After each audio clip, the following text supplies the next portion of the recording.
do a backflip without being scared. So backflips are 85% mental, okay?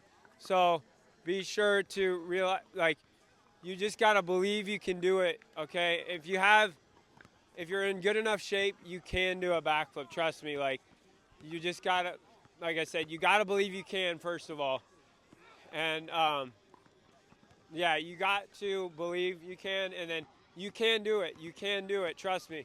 So, yeah, just, okay, so swing your arms as hard as you can. Swing your arms as hard as you can. Swing your arms straight up, jump as high as you can, and just commit to the backflip, okay? Just commit. Commit, okay? That's the one word you have to remember, commit, okay? Okay, commit to your flip, and then, like I said, it's mental. It's a mental game, so it's gonna be.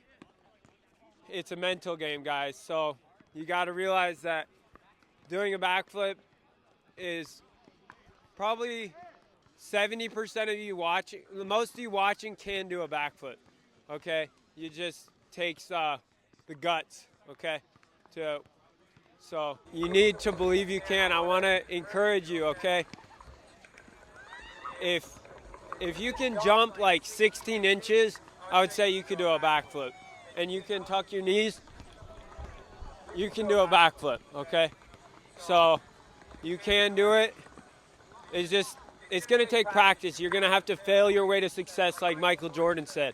Fail your way to success. So you're going to want to warm up before you do a backflip too. You don't want to just jump into it because it's going to take a lot of energy and effort to perform the backflip.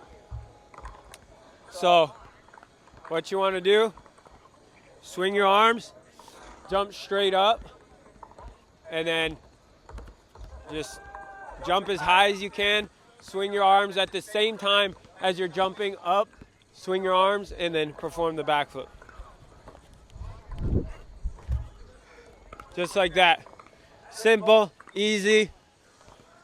I have a microphone so I can't tuck, but you would tuck your knees tight and just literally go for it. Commit, commit, commit, commit. That's it.